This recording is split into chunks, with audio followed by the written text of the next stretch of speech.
One of the very powerful features in Flownex is the ability to prototype, design and commission control systems connected to a soft plant setup in Flownex. By designing your control system connected to the software plant, you can cut down the total project lifetime significantly and in the process save millions of dollars. There are two ways to design and test control systems in Flownex. The first is to use the built-in control system library.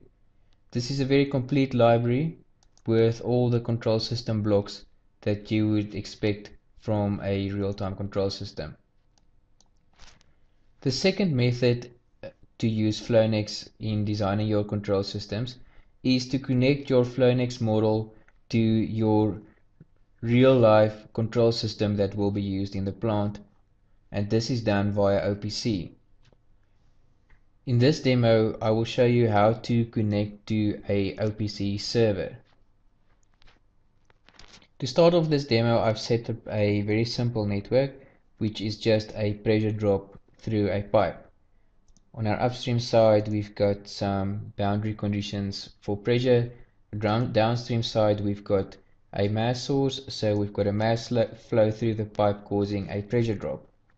And what we will do in this demo is connect our upstream pressure to a tag in the OPC server that is generating a sine wave, and we will see the effect on the system pressure.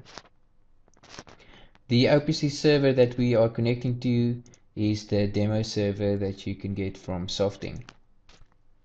So to start off, we drag and drop our OPC server connection component to the canvas. To set it up, we double click on it so that it opens up the input page. To select our OPC server, we click on the browse button, and for this case we've got a local server, but of course it can also be one on the network. After selecting your server, the server configuration is filled in, and we can now go and browse the groups and tags on this OPC server.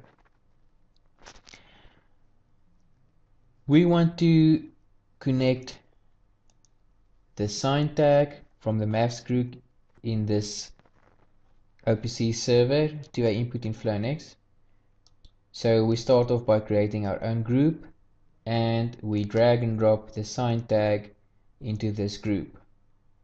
As you will see, a tag has been created in our server connection. To connect a Flownex variable app to this tag, we just open its property page, and we will go and drag and drop the pressure onto this tag that we created. Now it has been connected up. Since the sine wave being generated in the OPC server is between -1 and 1, we need to convert it to kilopascal, and to make some nice graphs we want to vary it between -10 and +10 kilopascal, so we make the gain 10,000, and we want to vary it around 120 kilopascal, so we add a bias. We now save the settings, and we can view the file where it was saved. It's a simple text file. If you have hundreds of tags that you want to connect up, use this text file to make it simple and easy. To visualize what is happening in our simulation, we will use a line graph, and in this line graph I will plot the upstream and downstream pressures. Since Flownex usually runs a lot faster than real time, we need to go to our scheduler and put it on real time so that our simulation is slowed down to run in real time with our OPC server. We can now press run, and as you will see on the graph, our upstream pressure in the form of a sine wave is being read from the OPC server. Our corresponding downstream pressure is being calculated, and we get a nice graph in the form of a sine wave as time goes by. Any inputs or results from any component in Phalanx can be connected up in this way to read from or write to tags in an OPC server, and your control system can be designed in this fashion. This is a extremely powerful feature and can cut down on the total project cost significantly.